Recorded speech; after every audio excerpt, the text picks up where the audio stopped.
Hello, and welcome to the Close the Loop podcast. I'm your host, Kevin Dieny, and today we are going to be jumping in and talking about advertisements. In fact, on this episode, it's a little different. We're going to do what's called a Let's Create. And during the length of this episode, we're going to create an advertisement that generates leads. So this is something that you could apply in your business if you're wanting to get your hands and dip them in the marketing advertisement bucket, put that hat on. And we are going to discuss everything that's needed for an ad to be successful at generating leads. And this applies to any business, any industry, just because there's some foundational basic things. But we're also going to create one along the way as an example. And I'll make available, the information, any notes that I have, anything that we end up kind of creating. I'll make sure that that's on the episode page for you. So let's get started. Lead generation ads. That's a little different. There's lots of different types of advertisements.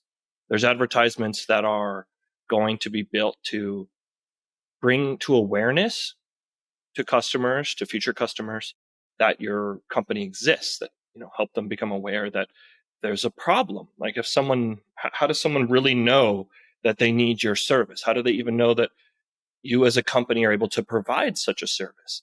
There's lots of different ads that are doing lots of different objectives. If you've ever gone into an ad platform and started to create one, you've seen things come up like, what are you trying to do? Are you trying to get video impressions, people to watch your video? Are you trying to get people more aware of your brand? Are you trying to get people to like, to share, to click, to comment, those are more engagement type goals. Are you actually generating leads? Great. A lot of times that's kind of what a default business may go to. Yeah, that's what every advertisement is, but it's, that's probably the most common one. There's also advertisements that create sales.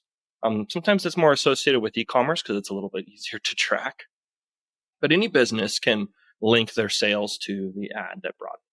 So today we're specifically focusing on the types of advertisements in marketing that are specifically around generating the lead, right? A lead is any person. It's usually a person at a business, a person alone, a consumer, someone that you want to have a future client, customer, patient sort of relationship with.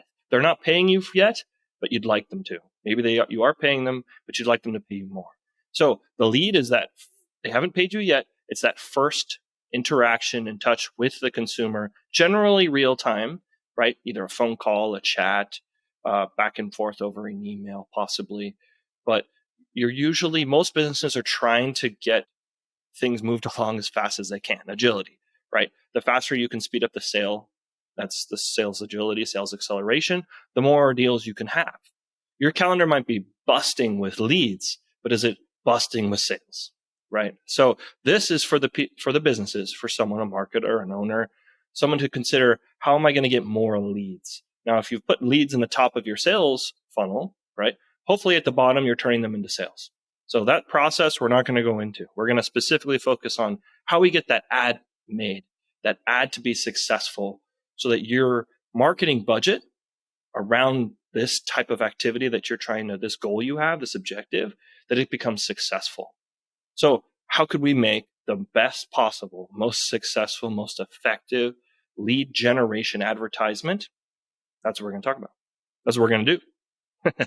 So now, the reason I wanted to do this is because this is one of those most common objectives, but it's also because a lot of times a business, when it's getting into marketing, or when there's an owner who enjoys wearing the marketing hat, when there's a marketer, there's always a point where things stop working, where your business is like, I really want to scale. I really want to go to the next level, right? And lead generation, in my opinion, is one of those faster to results ways that a business could go, all right, take me to the next level. Okay. The next level meaning more sales, more scalable revenues coming in at an effective budget spend, right? If you're a 100% referral business, you'll be going, why would I even need lead gen? Well, the more lead gen, the more satisfying you are to your customers, the more referrals you're going to get anyway. So this supercharges a referral based, let's say, downstream, in-stream network that you have that's building your business. It is possible that you may consider, well, lead gen doesn't work for my type of business. Sure, maybe you don't have an interaction directly with the consumer, but the principles in this, right, create what maybe a lead to us is connecting with somebody, but to you, a lead might be, okay, someone added something to a cart. All right. So the definitions are so vague, but just essentially what we're after is someone who's really interested in doing business with you, but hasn't done business with you yet. The first thing that we're going to want to do is make sure we talk about what's required to pull this off, right? So you might go, okay, great. You might listen to this entire episode, but at the end you go, wait a second, I can't do this one required thing, so the whole thing doesn't work. So let me save you the time, okay? The first thing that's required, right, is a landing page. You also have to have an offer. You also have to have an ad, right? You're going to need some messaging, sometimes visuals. You're going to need to do something or to be able to capture the leads. So you need some sort of converting action. Sometimes it's a form, a chat, a phone number. Sometimes it's a text. Whatever you use to interact, a cart, a form, whatever it is, you need something to capture the information on this consumer that's coming through, passing through. And then the last two things I would say are required. It's essential that you measure this because the ad platform will keep track of how much you spend. But if you think it's not working when it is, you'll turn the budget off. You'll say, nah, ads don't work for me, when it could have been. So I don't want you to miss an opportunity. Also, if it doesn't work for you or isn't as effective for you right off the bat, I'd like you to know so that you don't keep wasting money when you do this. Okay? The last thing, I don't know if it's arguably the most important, but it's important, is motivation. Okay? So everything in marketing follows this simple principle, which is fail fast. Fail as quickly as you possibly can, learn from it, and then improve it. All right? I've never ever seen anything in marketing work from the draft idea, right? Maybe on a napkin, on the whiteboard, to execution, it stay the same, right? And it worked flawlessly. You really have to make improvements. You have to consider, well, what if we did this? What if we did that? Could it work? There's signals going to be coming in from your measurement that you're going to need to apply to make it more effective. What we're going to talk about today is how to set you up for success, make sure that you can create a lead generation ad that is successful and ROI efficient. So those are the basics that are required. Okay. This is the ideal type of a lead generation ad that you want, because and the types of assets you're going to need, the requirements are specific because each one is going to tell you something about if it's effective, how it can be improved, what you can learn, right? Maybe what chink along the process is weak or what's strong. Those are all the things I've mentioned that are required, right? So again, landing page, the ad, the visuals, the messaging, the converting tool or converting action needs to be something, a capture point, the measurement, and then your motivation. They're all essential, right? So those 7 things. Next, you're going to have to follow some kind of foundational, slightly opinionated, but I would say mostly foundational guidelines on how this works. This is how the platforms are set up. This is how these things work. And it's best if you work within the best practices that are established, the best foundational practices, and then deviate from there however you want. But just understand the foundations is going to get you going a lot quicker. So the things I run into the most, though, where someone hears all that I'm about to say and still doesn't want to do it, what would keep them from, okay, I could see that I could make a successful lead generation ad, right? I could see it would be beneficial for my business. I could see that I could do this. I have the budget available, right? None of those is the things that I'm talking about keep people from actually executing on this. The things that are actually keeping people from doing this are the idea that it could never be effective. The return on investment on this, if I make a lead generation ad, will never be enough to recover my budget the way that I need it to. So that's just like a belief that the marketing in this channel, in this objective, won't work for my business. There's a couple things around that, right? Why couldn't it be effective? Why wouldn't it work? Why couldn't it work? Given that you see that it possibly could, why do you still think that the ads would be too expensive or that they won't work? Well, a lot of times that's because they've had those experiences in the past with things not working very well, or they've really put a lot into it and it didn't work then. So why would it work now? Well, things change. There's still a lot of opportunity. If there is an opportunity, right, to be able to pay back the marketing budget you spend quickly, to be able to generate a better, healthier funnel of qualified leads into your business that helps you generate more revenue, far superior more revenue than it costs you, right? If there's a chance that that would work, I would keep going, keep listening to this. All right. The second thing I hear often that, has nothing to do with the situation of whether it can work or not, but it really focuses on how it gets done, is someone who says, I can't do this. This is not something I can do. I don't make ads. I don't know what to do. I wouldn't know where to go. I'd probably hit a button and my account would just blow up, right? Spend too much, right? The platforms have gotten far better. Most of them have. So while, yes, you could be a little nervous about tinkering around, the platforms all have made the entry barrier much lower than it used to be.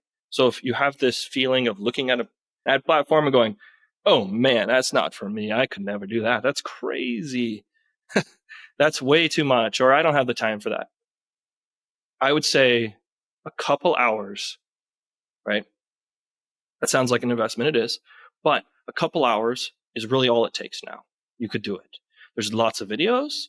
There's tutorials. There's also, most of these platforms have a customer success type of team that can help you set up and create your very first campaign. You can guide them along what kind of thing, what kind of objective, what kind of marketing goal you have or campaign you have in mind, and they'll make sure then help you at least set it up, right? So that barrier is less than it ever has been, and it's there. So, other businesses have that same issue. So they're doing the same thing. So less businesses are advertising that don't want to do it, don't want to bother, but you could do it and you could take advantage of that barrier. The last one, before we actually start creating the ad, one of my favorites, which is I wouldn't even know if it was working or not.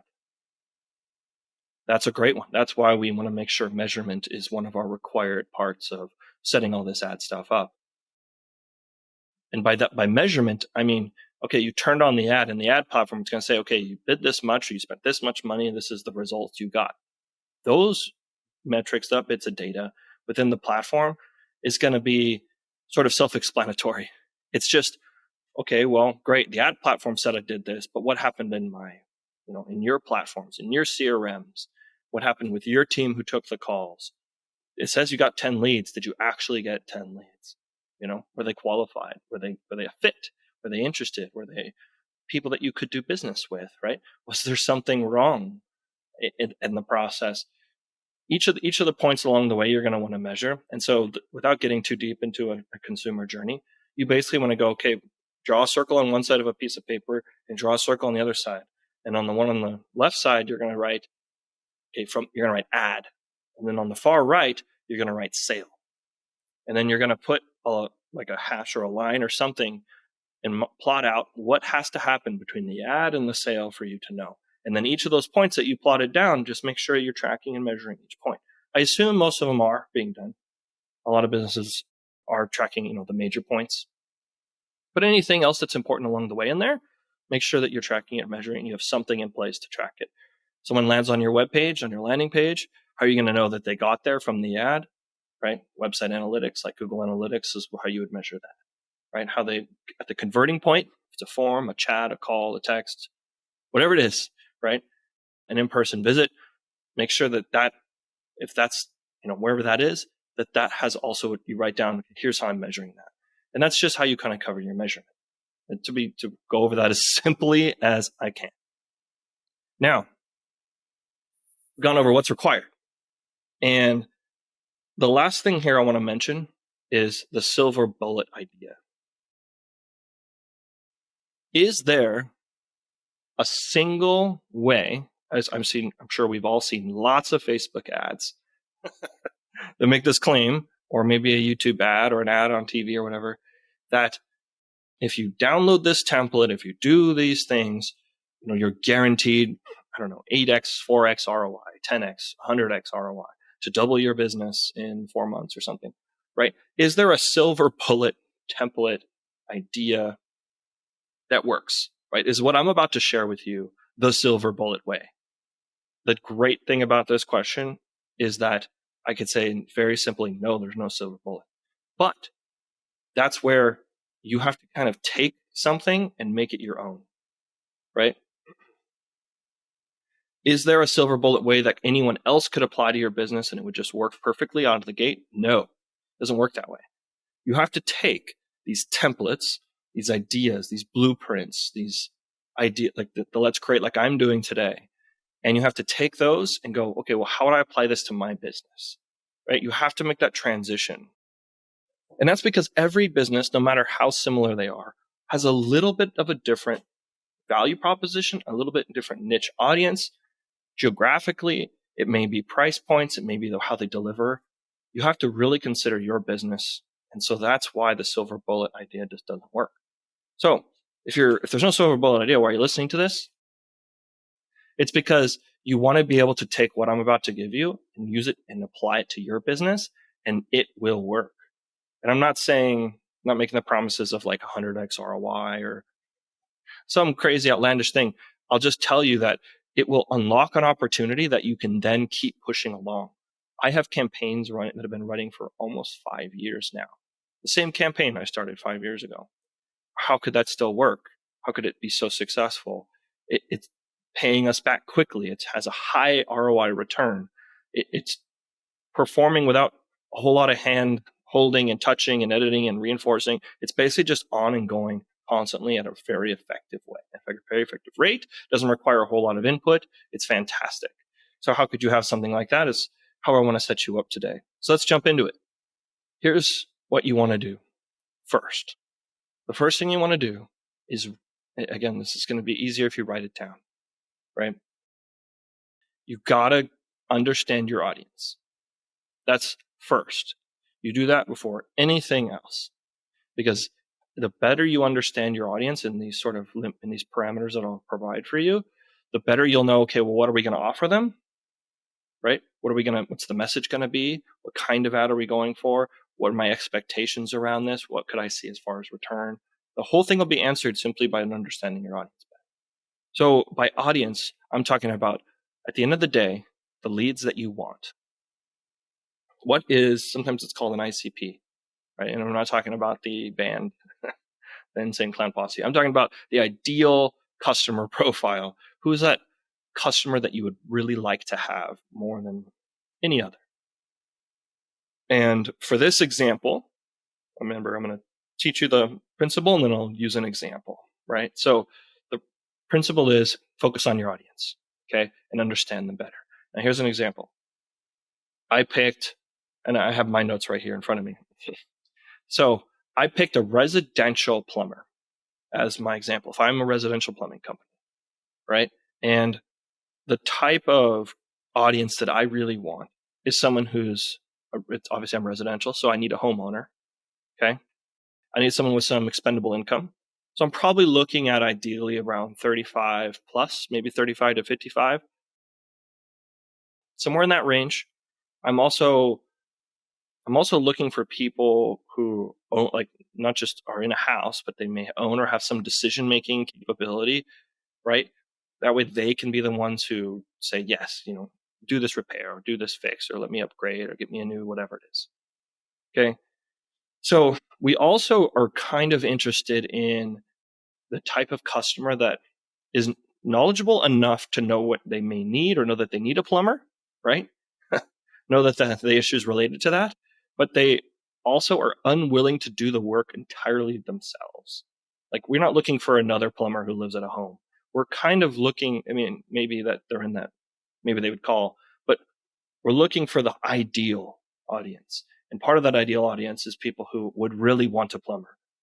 The great thing, I think, about being a plumbing business is that once we get a customer, maybe they'll become loyal and they'll always just call the same plumbing number, our business, over and over again, because we, delighted them. We had a great experience the first time around. They thought, I got a lot of value out of this last time I did it.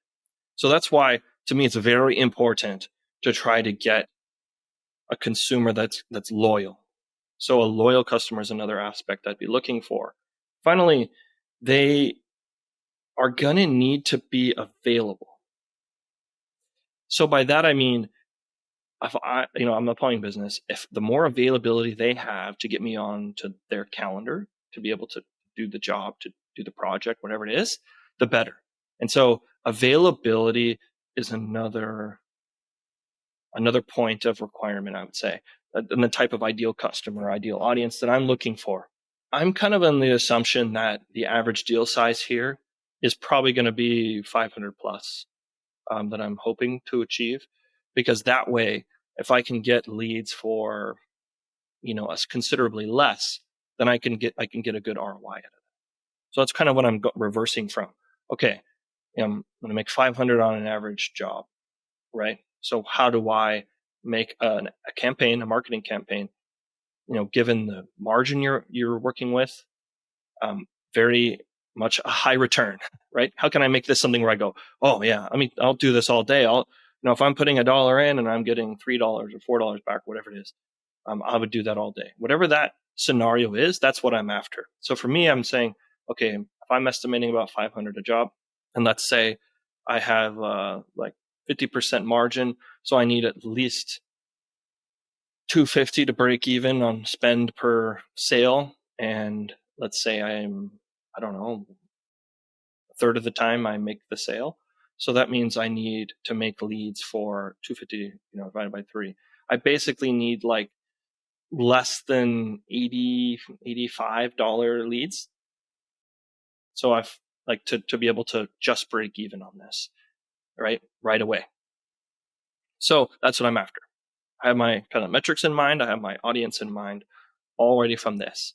Now, a secondary part of the audience research, right? Not just knowing your ideal audience that you want, okay, and what I'm after, and maybe what my kind of ROI has to be.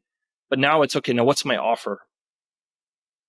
That's the second step. First step, figure out your audience, and you write down all these things like anything that or you would be like, yeah, I'd love to have a customer like that. That's what you write down on a piece of paper, type out under audience.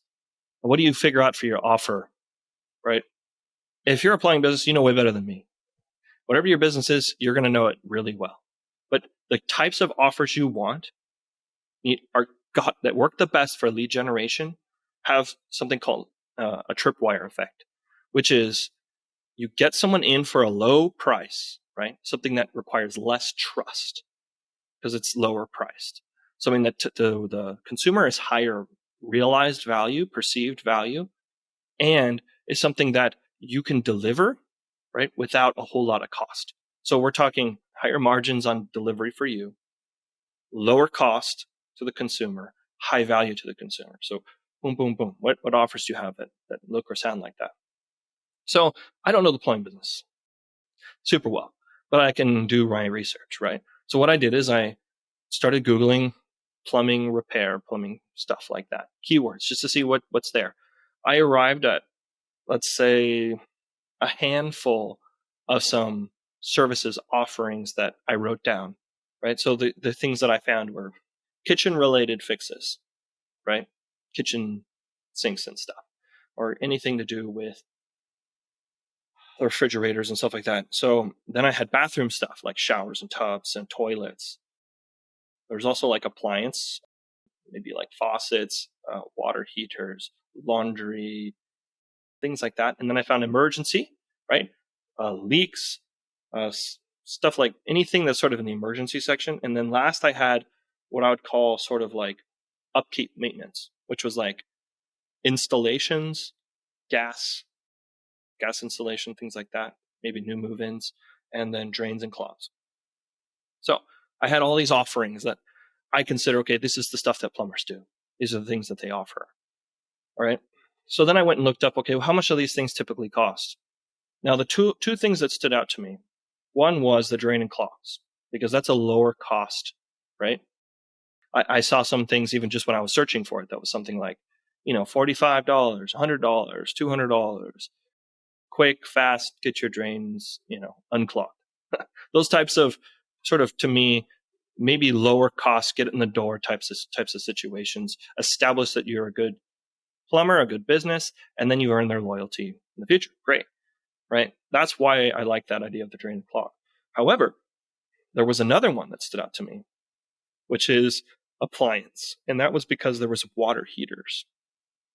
Water heaters are something maybe not as frequent as drain and clogs. Well, maybe more frequent. I don't know. Depends on the area and the types of environment they're in. But I like better than drain and clogged. I like the water heater. And the reason is because there is a low kind of a tripwire one, right? Water heater's leaking. Something's a problem. Maybe I need it set up. I need it installed. There's also that I need it flushed. I need it checked. There's these lower tripwire type entry offers, but behind it, right, is a really important, I thought, true offer, which is, a brand new water heater. It looked like to me that was a really great upsell. So I much rather like lead gen off of water heater than drain and clog for that reason. Now, drain and clog, you can go down and be like, oh yeah, like this is your pipes are broken, there's something wrong, we need to do a whole repipe. And I know that that's a very high ticket project. It's also something I can imagine that some plumbers are less interested in than others, maybe some that's their specialty. But I also thought about it and was like, gosh, that could be a really expensive upsell. I don't know if like as a homeowner myself or something, I'd be like, yeah, let's repipe, let's re-sewer, let's re-drain our house. That might be a hard pill to swallow. But a water heater, yes, it's expensive, but if I don't have it, right, I don't have any hot water. That's like a convenience. If I've gotten used to that, how can I live without hot water? Whereas the drain thing, it might be like, well, is it catastrophic? If not, then maybe I'll just wait. I know it sounds like a terrible thing and you probably shouldn't do that. I'm not recommending anyone follow that. I could just see that going through their eyes, right? I saw that in the searches that I was doing between drains and clogs and water heaters. So just walking you through this thought process here, because I thought, okay, how can you apply this to your business, right? You want sort of a lower bargain way to get in the door of a business and customer, whatever it is you're trying to do, right? Get in the door. Just get in the door. Get your foot in the door. That was like one of the things they teach you in door-to-door sales. Just get in the door, whatever way you can. Get inside, right? So once you're there and you're doing a water heater check, inspection, install, a flush, whatever it is, that's where you can see, okay, here's the state of the water heater. You can make recommendations. You can help them. Maybe you end up doing the upsell of a whole new water heater. So I thought that was a really advantageous one. Now, I went from that to, okay, but let's see if these are even good keywords, right? Because if drain and clog has a lot of impressions, a lot of good keywords, they're very cheap. Maybe that's, at the end of the day, that's the better option. So I compared drain and clog to water heater repair, water heater fix, those types of keywords. And what I found is that, and I did this research using some tools that are available, keyword planning tools, things like that. Google has it, Bing has it. Also, you can do this type of stuff with third-party tools. SpyFu is one of them, I'll mention. Anyway, I saw that there was a decent amount of impressions for the water heater one. It wasn't that outrageously different than the clog and drains, and the cost for the keywords weren't so bad. Now, this could be very different in your area depending on the competition. Okay, but those are the types of things you want to be asking. You want to be wondering, okay, if I do have this offer, is anyone searching for it? Is anyone looking for it? Is anyone typing in that product online? And if you have no, but yes, this product is being searched quite a bit, that might be the product you end up going with, right? You might have a great offer, a great upsell, but no one's looking for that. Well, how are you going to get people to see it, right? Then you have to go through a different type of advertising. I'm talking about a really great lead gen is going to have the keywords plus the audience is going to be there. I think a healthier much higher possibility of return than simply just there's an audience and an offer. We're also looking for there to be demand, which is people searching for the keywords, right? Which you can figure out through keyword planning. Okay, so just to recap, I have my audience, my ideal audience figured out, written down. Okay, I want to know who they are, everything about why they care, what they're interested in, why they're an ideal customer for you. Write all that down just so you have some idea of what you're looking for. You're not just wanting leads, you want quality. Second, you're going to figure out your offer. Okay, what are you going to offer them, right?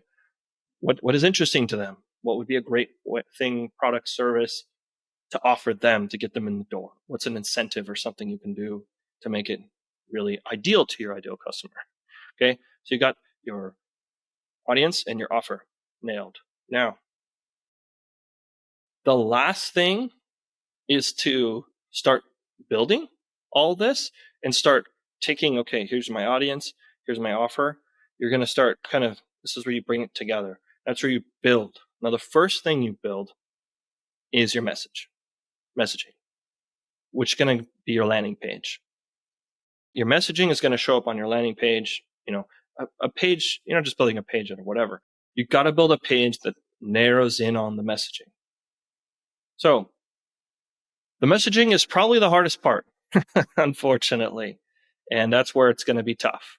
The reason is because you can't just say, buy this thing, buy XYZ, right? It doesn't work like that. You have to help people understand and answer their questions, right? So here's some questions you're going to have to answer. Number one, how do I start? Right? So you have your audience, you have your offer, okay, but your customer, your consumer is going to be saying, hey, I have this problem. How do I start? Where do I go? What do I do? Right? And you want them to go, oh, I need your kind of company. I need your company and I need your solution. Okay, that's where you want them to head. That's where you want them to go. Right?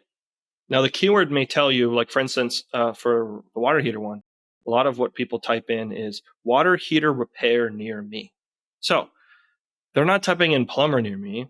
Maybe they are for that, but they also happen to be typing in the specific thing that they want near me, which is great. That's something, even better. So for my example, right? So they're looking for water heater repair. Great. There's demand for that. So that's something that I'm, position your messaging for. So, if okay, here's the keywords I have. Those are going to have to show up on the landing page and I have to show up in your messaging. You don't want people going water heater repair and then they get to your page and you're like, oh yeah, I'm a plumber. Because they may not make the connection. Oh yeah, this plumber is going to be able to solve this. They want to see on the page, yeah, we're all about water heater repair. You want that to come across. You want them to go, oh yeah, these guys know what they're doing. Like, this is the company I want. Okay. You don't want them going, do they do water heater repair? You don't want them asking that question. You don't want them going, like, I don't know about them, or I don't know about this. Okay. So when they hit that landing page, when they hit that web page, whatever it is that you're doing, you want them to go, yes, I looked for a water heater repair and I'm getting water heater repair. Okay. So that's the same thing you got to apply to your company, right? So where do they start? Then the next question they're going to ask is, how do they know the issue is a problem or that it's solved, right? So that's more around, okay, my water heater's leaking. Is it that bad? Should I get it fixed? Maybe this is just how this thing is supposed to be. Maybe when my water temperature drops drastically and then goes away, that's not a big deal. Maybe, maybe someone who knows is like, oh, maybe my pilot's out. Maybe the thing that keeps it going is out. Maybe it got unplugged. There's kids or something. And they may go, yeah, well, we'll just suffer for it, for a while. Who cares?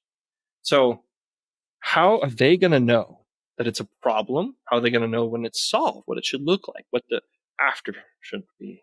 Okay. Another question to ask, can they live without you? Okay. So here's an example. Let's say I'm a do-it-yourselfer. Look it up on YouTube. Maybe I'm a retired, or maybe I'm a former mechanic or former handyman, something. Can't I just fix this myself? Right? So sure, there's the do-it-yourselfer types, right? And that shouldn't be ignored entirely. Like, there's lots of people who are do-it-yourselfers, but then they're going to go, I could do it myself, but if something goes wrong, is it going to be so much worse, right? What could go wrong is another question they could be asking. What's the worst that could happen if I put it off? If I don't go to you as the provider, right? What's the worst that could happen? So those are the types of things to consider in your messaging, right? And then finally, some things around, okay, what's the price? How is it delivered? Like the actual service offering transaction. The transaction stuff is going to be very important. And you want them to know this before they call, right? So that you don't get all these leads that go, oh, I was hoping it would be like $5, not $100, right? And then they hang up. You don't want that. You want people who go, I know roughly what it's going to cost. I know what to expect. I know you're the right provider. I know that you're going to solve this problem for me. And I know that if I do it myself, something could go wrong. And I want a trusted professional to do this. And I trust you.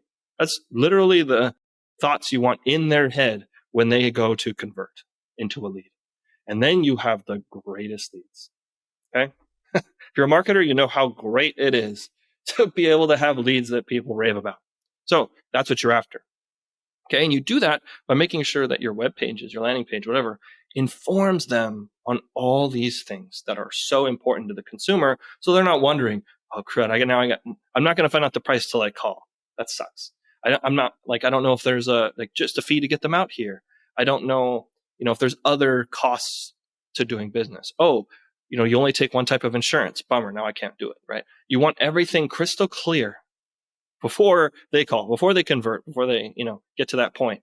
So you have the best leads possible, right? That's what you're after. Yes, it may be less leads, right? But they're going to be quality. So that's what you're after. It's much more important than volume. So I just want to make sure it's also very clear that when you make your page, the page is going to be the thing you make first, and then you make the ad, right? And that's because everything you put in the page, whatever you finally decide and go, yes, this is the page that's going to work. And maybe I'm not as happy with the headline. Maybe I'm not as happy with a visual or a video that's on the page. There might be things on it you're like, we could improve later. We could invest more, make a better video, or put a video on the page, and there's just an image right now. Start with whatever you've got, visual-wise, messaging-wise. Just make sure it communicates those things clearly. There's other best practices like don't make a giant paragraph. Try to keep everything important in the top fold, up like 20% of your page, or whatever displays on your browser when it loads. Try to keep all the most important information there. Make it simple. Those are more UX tips than anything, but and that's for you to figure out. I can't dive into that too much in this episode. So let's say we've got our landing page done. Say, okay, water heater repair service is at the top as a headline. The subline is, for residential consumers who have a problem or questions with their water heater, we are the trusted professionals in these areas. And you may list a few areas. Because what you're trying to do is speak to them, call out the audience you want. Remember, you're after a residential homeowners. You're after them in a certain range. You want people who kind of know what they're doing, but want to trust you. You're trying to package all of that, bring it all into a very simple message, right? You have all these things written on your audience page. Now you need to craft that and turn that into simple one-liners, right? Take 2 or 3 bullets, try to put it in one sentence then. Says exactly that. Use simple language, make sure it's clear. Ask someone maybe else to look at the page and go, does this make sense to you? And if they go, yeah, this looks like a plumber or something for water heaters, you go, yes. Okay, anything else jump out to you? Anything they say that doesn't make sense, you could literally, ask a kid, okay, you're 7 years old. Tell me what you think of this page. What's it for? Who's it? What's going on here? They'll probably be able to tell you some really good fixes for your page, and then you can get it really good. Now, remember, you don't need the perfect page. You don't need to invest a ton of resources in it. Just get it to the point where, okay, I'm happy enough with it. I'll make some improvements later. That's all you're after. Then you make the ad. Okay. The ads are often best to make in the platforms. Google Ads is the one I'm kind of nudging you toward here to make a paid search ad with the objective or goal of website traffic to start with. That's sort of what I'm leaning toward here. But what kind of ad you want to make, right? Lead gen is going to be ultimately your objective, which you can switch it to, but that's what you're after. Wherever it is, whatever platform you use, whatever style of audience targeting you use, just make sure that your ad you create after the page, and then whatever the landing page has as its main, H1 headers or H2s or anything like that you're doing in your main header, whatever is your big, bold one-liner statements that are kind of concise, right? So less than 30 characters or something. Very, very concise. Try to take those concise sentences or craft some. That's what you're putting in your ads. So for instance, if my headline says water heater repair services, right? Like water heater repair expert, anything like that. Those are the types of things I bring into my headlines for my ads. That way they match, boom, boom. Landing page ad, very congruent, very relevant. That's what you're after. That's what you're going to need. So here's some that I came up with. Water heater repair. I'm just going to restate the keyword that I'm going after the most. Okay, another headline, 5-star professional work. I think it's very relevant that consumers are considering trust based on reviews these days. So I just immediately call it out. Okay, we're a 5-star, 4-star, whatever it is, business plumber. So I call it out and put that in the headline as another way to establish trust. Now, another thing that consumers may be wondering, right, is we want availability in the consumer. So I'm going to put it right there in the headline again, 24/7, 365, same day service, something like that, whatever your business offers. So that's another element. Another one, thousands of happy customers. I love numbers plus text in headlines. I think it's really draws your eye. So those are types of things I like. Whatever number of customers, it's just another way that a consumer would go, okay, this is a trusted business. They're not just scam. That's one thing consumers are looking for. Is this a scam? Are they trying to scam me? Are they trying to cheat me? Are they going to be way too expensive? You just push the things that are also equally important. Getting quality service that doesn't, it's not going to break 6 months down the line because they did it wrong. You've got to be very assertive about the kind of business, the types of qualities your business has. That's why another one I have written down is honest work done right. Another headline I have is quick on-time service. Now, some of these things I'm even describing aren't going to be in the keywords. So you're going to need to additionally, any other keywords that are very valuable, very much the types of keywords you've added or types of interests you've added in your targeting, put those things into the headlines too, so it's much more relevant. Especially if, it's using different headlines. If it puts a bunch in that have nothing to do with water heater repair or whatever it is your offer is, that's bad. So try to keep a good balance of, okay, keyword specific ones and then headlines that relate to my business, or a headline that includes both or combination of. There's also description fields sometimes in the types of platforms you use. So keep the same structure in there. You have a little more length of text to use in those typically. So, stuff in there, anything that's from your landing page, again, that's a little longer than I think the 30 to 50 character limit of headlines. So got your landing page. You've got your messaging, your ad done. Okay. So what's the last thing? The last thing is the call to action. Now, it's something that you need to have built into your landing page for sure. But now you just go back through, look at your ad, okay, look at the keywords, look at the landing page, look at the whole experience and go, what am I asking them to do? What do they want to do, right? And you as a business go, okay, well, yeah, I want them to sell, I want them to upsell. But what's the first important thing you want them to do? And that's just become a lead. With that in mind, if there's any changes you need to make this less salesy, to make this more convincing, educational, helpful, that you're just getting in the door. Okay. Got to remember to reframe this. Just get in the door. You don't need to sell everything up front. You don't need to jam a page full of all your other offers, everything. Just keep it simple on this one offer. Keep it very targeted and specific to the call to action. Want to fill out a form? Okay. Say somewhere, just fill out this form and then we'll get in touch with you. What will happen? What to expect? After they fill out the form, what happens then? Okay, is there a thank you page telling them what to happen? What's going to happen next? You want people to be very much aware along every step what they're at, where they need to go next. Make a signpost, right? Like someone's walking along a path and there's signs. Okay, left here, right here, at the fork. Keep people guided in the right direction, and you'll make the leads you make the lead gen ads much more successful. For my water heater example, right? I have my audience. I have my residential over 35, They can afford this. They're the decision makers. They're in the geographic area. Make sure that's in there. Um, they are they're homeowners. They are searching for these keywords. They value it being done correctly. They're maybe review sensitive. That's the type of group I'm after. It shows up in my keywords. It shows up on my landing page. It shows up in my ads. Okay, so check. That's what we've just kind of talked about and made. Then you turn it on, right? Yay! So I turn it on. What should be my budget? Well, that's kind of for you to decide. I like to start between 10 and 50 a day just because I like to learn very quickly. And sometimes you need a decent budget to learn it fairly quickly. Like within a 2-week period, I like to have a lot of either my negative keywords figured out, right? Or I like to at least see, okay, I'm sending the right people to my page. I like to know within a 2-week period whether I'm getting any leads from this at all. If I'm getting none, what could be the hang up? What could be the problem? And then you go and assess. All right, I've seen this many impressions. Am I getting clicks? Is the click rate healthy? Okay. How many landing page actual visits am I getting? A click and a landing page visit is a little different sometimes, especially if you have a very slow loading website. So then I got these many people hitting my page. Let's say it's 100, but I have no leads. Okay, well, if I had a 2% average conversion, I'd have at least 2 by now. What's going on? Right? Find where the chink in the chain is. And then you can ask, okay, well, my problem is my landing page. My problem is my ad. My problem is my keywords are too expensive. My problem is, whatever it is.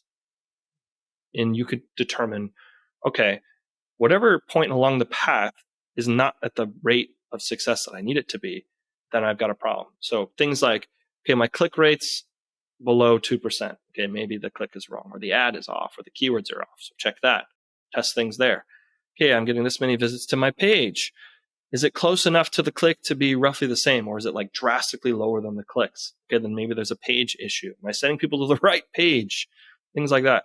Third, okay, people getting to the page and not converting. Okay, am I sending the right geographic area to them? Is the page making sense? Does it load well on mobile? What's the experience like on the page? Do I need to get a tool like a Hotjar and record and see what people are doing on there? What's going on there? A page performance is a little harder to determine sometimes. It's a little harder to assess. Okay, let's say there are conversions happening. I am getting leads. Okay, are the leads quality? What's happening? Who's taking them? Right? What's the process? Is it flowing well? Are they showing up? Are they purchasing? Adding to cart? Right? These are the points along, again, that path I told you about. You can assess and know whether it's working, whether it's successful or not. Gosh, we just covered a lot.